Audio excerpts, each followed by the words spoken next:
Bienvenidos, Hare Krishna. Saludos a todos ustedes, espero que se encuentren bien. Continuamos hoy con la lectura del Bhagavatam. Vamos a leer el texto 21 en este capítulo 5, un texto que pensábamos que íbamos a leer ayer, pero ya quedó desplazado para el día de hoy. Le vamos a dedicar una sesión completa a él solo, texto 21. Vamos a encontrar un tema fascinante aquí relacionado con la naturaleza material, algunos detalles muy curiosos y maravillosos. Vamos a ver algunas. Así que bienvenidos y vamos a comenzar.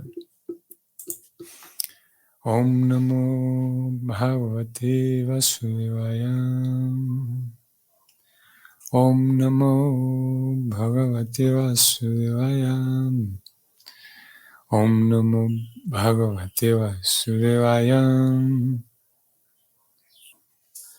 Kalam karma swabhavancham mayesho mayaya swayam atman yadrichaya praptam vibhubhusur upadate.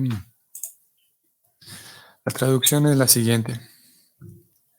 El Señor, quien es el controlador de todas las energías, crea, así pues, mediante su propia potencia, el tiempo eterno, el destino de todas las entidades vivientes y la naturaleza particular para la cual han sido creadas, y Él de nuevo las fusiona independientemente.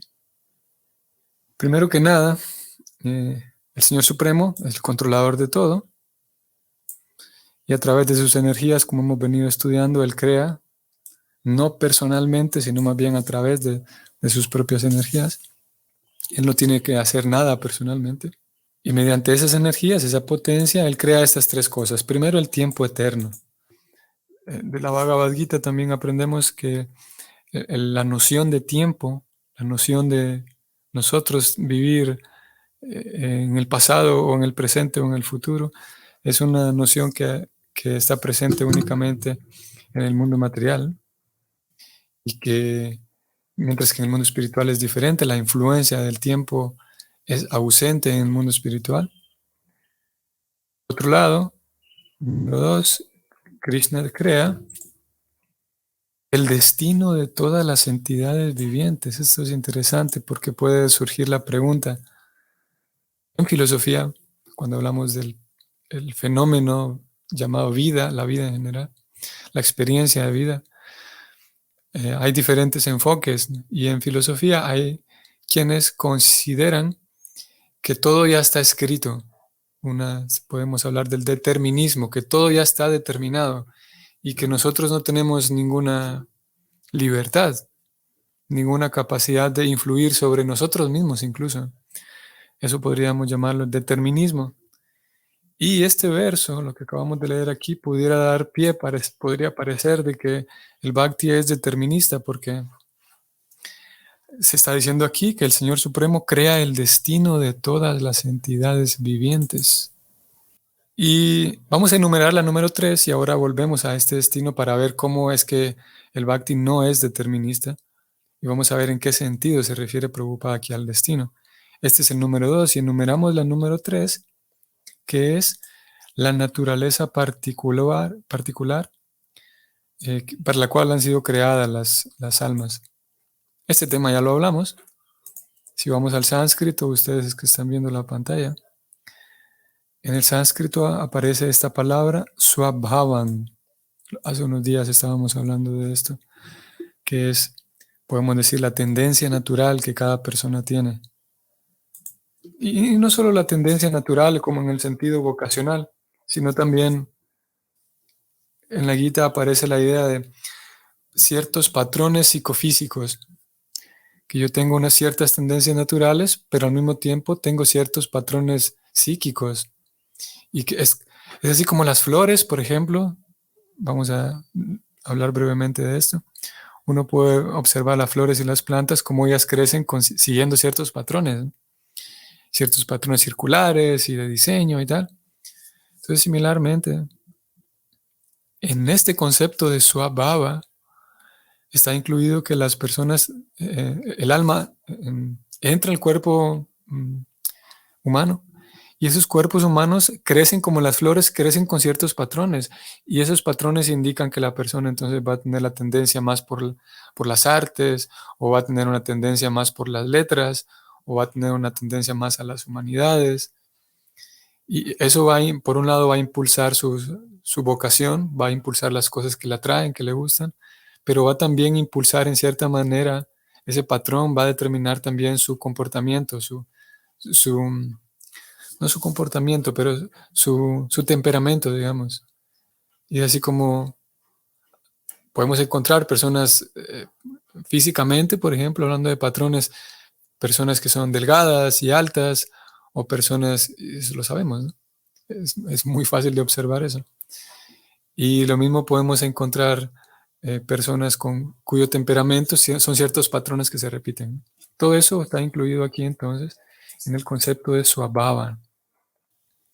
Y es el tercero de los ítems que aquí se mencionaron, como el Señor Supremo crea Kalam, el tiempo, Swabhavan, esto último que acabamos de decir, y vamos a volver al concepto número 2, vamos a retroceder un momento para hablar de el destino de cada ser viviente.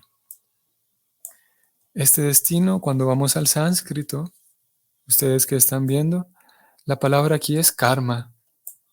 Es esa palabra la que ha sido traducida hoy como destino. Y aquí estamos más familiarizados con la idea del karma. Podemos tener una comprensión más amplia de cómo Prabhupada traduce aquí, en este contexto, lo traduce como destino. Y es que, vamos a decir, es como si Krishna fundara una empresa, como si alguien funda una empresa, y esa persona de entrada ya sabe cuáles son los puestos de trabajo que hay, ¿no? Ya sabe que necesita tantos ingenieros, que necesita tantos ingenieros eléctricos, y necesita tantos ingenieros mecánicos. Ya están dados esos puestos, ¿no? Y es en ese sentido de que el fundador de la empresa, el fundador, el director de la empresa, ya conoce, digamos, el destino de cada ingeniero eléctrico que va a venir, conoce el destino en el sentido laboral, porque ya conoce todos los papeles, todos los puestos de trabajo que hay. Es en ese sentido que el fundador de la empresa conoce el destino, porque sabe muy bien en qué va a estar ocupado este ingeniero todo el resto del año, porque él es el fundador de la empresa y sabe hacia dónde va la empresa, sabe cuáles son los objetivos, las metas, todo el plan de trabajo. Y en ese sentido, él ya conoce el destino de los ingenieros. El destino, como dije, en un sentido laboral, ¿no?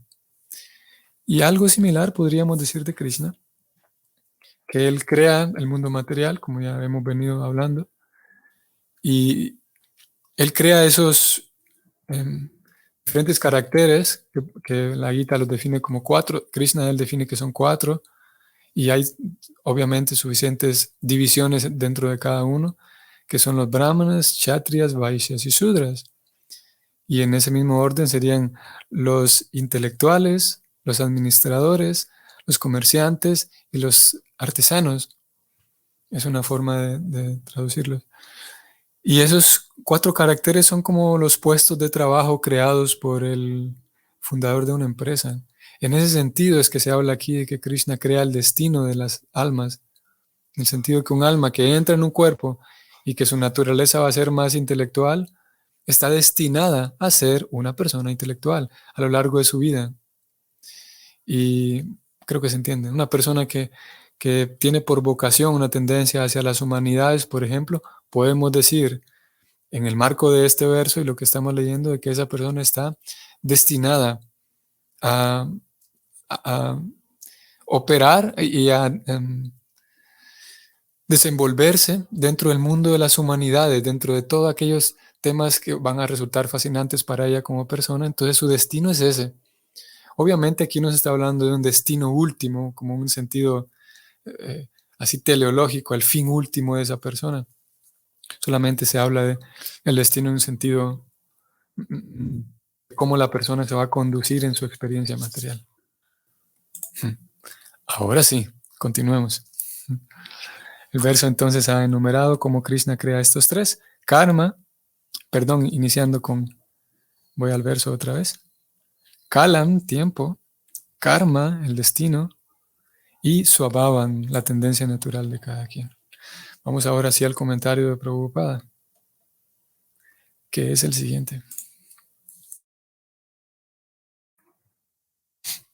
La creación del mundo material, en el cual el Señor Supremo les permite a las almas condicionadas actuar en forma subordinada, ocurre una y otra vez después de ser repetidamente aniquilada. La creación material es algo así como una nube que se encuentra en el cielo ilimitado. El verdadero cielo es el cielo espiritual, eternamente lleno con los rayos de Brahma Jyoti. Y una porción de ese cielo ilimitado es cubierta por la nube Mahat Tattva de la creación material, en la cual las almas condicionadas que quieren enseñorearse en contra de la voluntad del Señor son puestas en acción tal como lo desean, bajo el control del Señor, mediante la agencia de su energía externa. Así como la estación lluviosa aparece y desaparece regularmente, la creación ocurre y es de nuevo aniquilada bajo el control del Señor, tal como se confirma en la Bhagavad Gita 8:19. Así que la creación y la aniquilación de los mundos materiales constituyen una acción regular del Señor, tan solo para permitirles a las almas condicionadas que jueguen como quieran y en esa forma labren su propio destino de ser creadas de nuevo, diferentemente, en términos de los deseos independientes que poseen en el momento de la aniquilación. La creación, por lo tanto, ocurre en una fecha histórica, al igual que estamos acostumbrados a pensar de todo lo que tiene un comienzo en nuestra pequeñita experiencia. El proceso de la creación y aniquilación se denomina Anadi, o sea, que carece de referencia cronológica en cuanto al momento en que ocurrió por primera vez, debido a que la duración de incluso una creación parcial es de 86.400.000 años. Sin embargo, la ley de la creación es, tal como se menciona en las escrituras védicas, que se crea en ciertos intervalos de tiempo y de nuevo es aniquilada por la voluntad del Señor. Toda la creación material e incluso la espiritual es una manifestación de la energía del Señor, tal como la luz y el calor de un fuego son diferentes manifestaciones de la energía del fuego. Por lo tanto, el Señor existe en su forma impersonal, mediante una expansión de energía así como esa, y toda la creación se funda en su aspecto impersonal. No obstante, Él sigue siendo distinto de esa creación, como el Purnam. Purnam significa completo. Así que nadie debe pensar equivocadamente que su aspecto personal no existe, debido a sus ilimitadas expansiones impersonales. La expansión impersonal es una manifestación de su energía, y Él se encuentra siempre en su aspecto personal, a pesar de sus innumerables e ilimitadas expansiones de energías impersonales, como lo dice la Bhagavad Gita 9.5 al 7.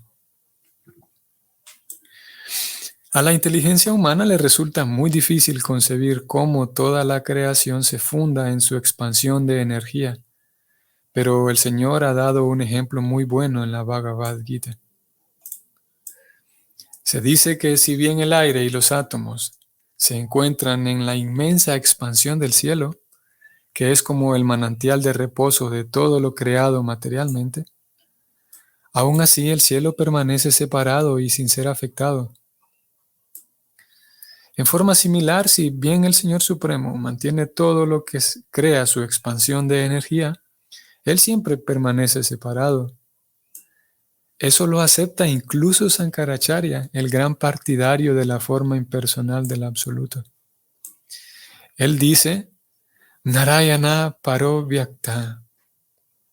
Eso significa que Narayana existe separadamente, aparte de la energía creativa impersonal. Toda la creación se fusiona así con el cuerpo del trascendental Narayana en el momento de la aniquilación, y la creación emana de su cuerpo de nuevo con las mismas e incambiables categorías de destino y naturaleza individuales. Algunas veces se dice que las entidades vivientes individuales, siendo partes integrales del Señor, son Atma, es decir, que cualitativamente poseen la misma constitución espiritual que posee el Señor. Pero, debido a que esas entidades vivientes pueden, por su naturaleza, ser atraídas por la creación material, activa y subjetivamente, son por lo tanto diferentes del Señor. Fin del comentario.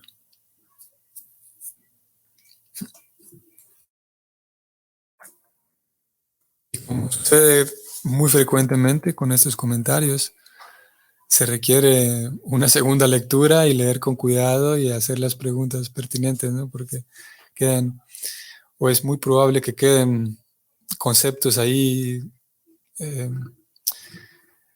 que todavía no comprendemos o que no captamos la idea, y hace falta aclarar qué significa esto. Ah, bueno, esto tiene su significado de tal manera, su significado es este, y ahora entonces comprendo la relación que hay entre este concepto y lo otro que Prabhupada explicó. En fin, se requiere un estudio, ¿no? Y como hemos visto y hemos señalado también, la descripción del Señor Supremo, tanto la descripción del Señor Supremo como la descripción de la creación, que es lo que estamos leyendo aquí, ciertos aspectos de la creación, son temas que son presentados dentro de la teología del Bhakti con mucho detalle. Y pudiéramos incluso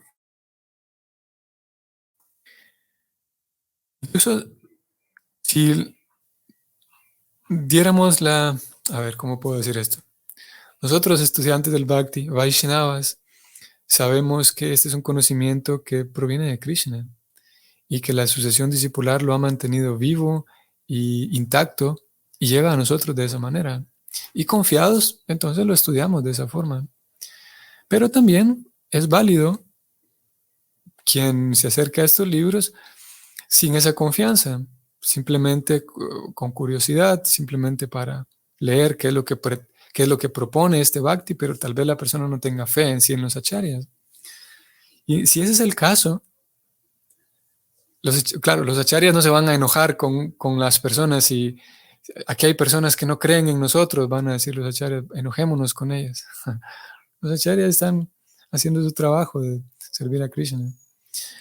Pero como dije, si hay una persona que no tiene fe en los acharyas, pero lee un poco esto, si tiene realmente honestidad en su acto de leer y de estudiar, podrá darse cuenta cómo todas estas explicaciones son bastante consistentes. Por lo menos de entrada ya eso es muy llamativo.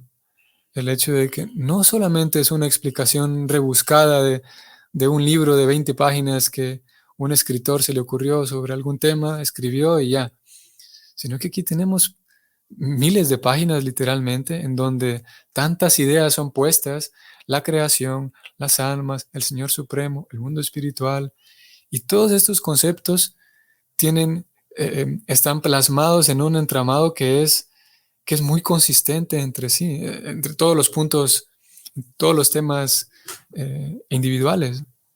Hay mucha consistencia y como dije, eso al menos ya no podríamos dejarlo por alto.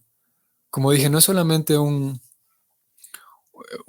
historia, un cuentecito que alguien leyó, digo que alguien escribió, que se inventó un par de personajes, pero cuando queremos seguir indagando sobre este tema, ya el escritor ya no tiene más recursos, no sabe cómo inventar más material, que sería el caso de una persona ordinaria. Pero en el caso del Bhagavatam, Y seguimos profundizando y hay más respuestas. Y esas respuestas también son sólidas y contundentes. Y seguimos indagando sobre un tema. Podemos escoger cualquiera de los temas que queramos y vemos que hay más respuestas. Incluso llega un momento, como ya lo hemos visto, en el cual nuestra propia capacidad de seguir el hilo del tema se queda corta. Y lo hemos visto aquí en la misma lectura, en estas mismas sesiones, que a veces las descripciones técnicas son tan detalladas, a veces la filosofía misma es tan profunda y tan densa que sí, que simplemente cuesta trabajo seguir el paso. No porque, esto es interesante también, cuesta seguir el paso porque el tema en sí se vuelve más denso. Eso es diferente a veces hay algunas personas que pretenden hablar de temas espirituales y su lenguaje es tan difuso, tan borroso, tan sin sentido que por esa razón cuesta seguirles el paso. Porque claro, no hay sustancia, hay solamente ideas y conjeturas y palabras así tan extrañas y rebuscadas. En el intento de hablar de temas trascendentales, escogen palabras tan extrañas. Y en este caso, el Bhagavatam, y también lo podemos notar, algunos de ustedes lo habrán notado ya, el Bhagavatam habla de cosas tan profundas, a veces, como dije, filosofía profunda, a veces descripciones muy técnicas de la creación, pero su lenguaje se mantiene simple y eso es muy interesante también.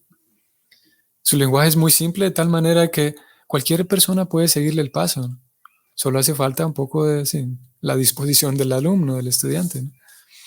Pero como dije entonces, esta descripción es bastante detallada. Aquí hemos eh, encontrado estos tres ítems que se mencionaron aquí. Hablamos ya brevemente de ellos, como el destino de las entidades vivientes en sentido de su experiencia que van a tener en la vida material. Y aquí se incluyó, eso ya no viene parte del verso en sánscrito, pero Prabhupada lo agrega en su comentario, un dato que es muy relevante para la concepción del mundo material. Vamos a ver. Aquí está. Prabhupada dice, estoy subrayando, así que la creación y la aniquilación de los mundos materiales constituyen una acción regular del Señor. Vemos entonces cómo el Bhakti presenta esta idea de que el Bhakti nos informa, Krishna nos informa a través de los acharyas, de que el mundo material se manifiesta, que es este lugar en donde estamos ahora. El universo se manifiesta, se crea, para luego Krishna lo retrae y desaparece, para eventualmente manifestarlo de vuelta y retraerlo y manifestarlo y eternamente en ese ciclo. Y como Prabhupada dijo aquí, no hay posibilidad de decir, bueno, ¿en qué momento, si supongamos que alguien diga, bueno, ¿en qué momento a Krishna se le ocurrió manifestar el mundo material por primera vez? Sería una pregunta válida, digamos, porque todas las preguntas lo son, aunque en un sentido práctico no es muy relevante.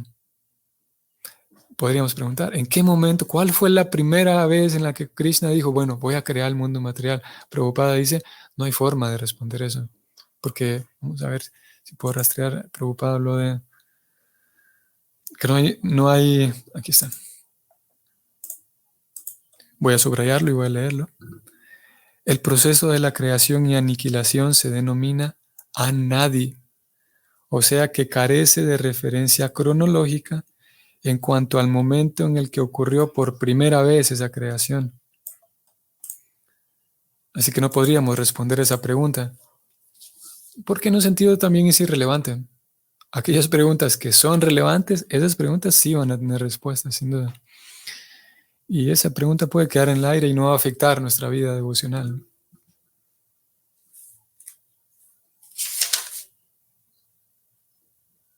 Prabhupada mencionó algo aquí interesante también en relación a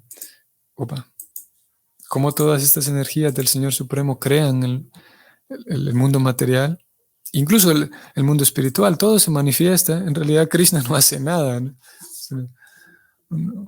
una descripción interesante también y muy particular del Bhakti, que el Señor Supremo, o mejor digamos, la suprema personalidad de Dios, que es Krishna, ese pequeño niño no tiene el deber de hacer nada.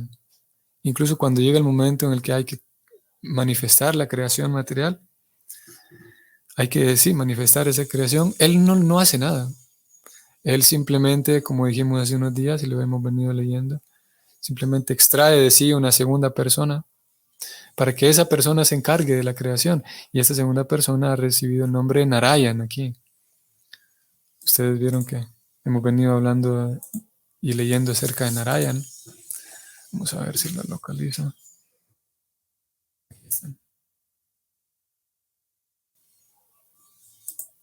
Voy a subrayar y voy a leer. Toda la creación se fusiona. Toda la creación se fusiona en el cuerpo o con el cuerpo trascendental de Narayan en el momento de la aniquilación. Y la creación emana de su cuerpo de nuevo. Esto, el acto de que el universo se funde en el cuerpo de Narayan y luego se expande del cuerpo de Narayan, está hablando aquí únicamente del mundo material. Porque el mundo espiritual es eternamente existente. No hay creación ni aniquilación del mundo espiritual. Pues entonces decía, Krishna no tiene que hacer nada. Es Narayan quien se encarga de eso. Pero en sentido teológico, sabemos que Narayan y Krishna son ambos la persona suprema. Narayan es Dios, es el Señor Supremo, con la diferencia de que Krishna es, como Prabhupada en algunos momentos describió, que Krishna es como Dios en su casa. En su casa no tiene formalidades y etiquetas y protocolos, está en su casa. Y puede ser que coma su almuerzo o tome una fruta a cualquier hora del día, se siente en su cama o vaya al patio descalzo mientras se come una fruta. Pero en el trabajo tiene ciertos horarios para comer, tiene cierto lugar para comer, tiene ciertos protocolos. Entonces Krishna es Dios en la casa y Narayan es Dios en el trabajo. Una cosa así. Narayan sigue esos protocolos. Y Narayan, podemos, como dijimos, en este caso, en el tema de la creación, equipararlo a Vishnu. Vishnu y Narayan es la misma persona.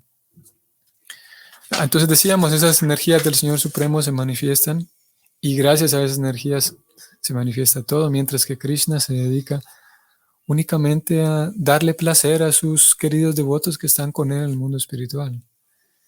Porque él no pretende y no lo hace.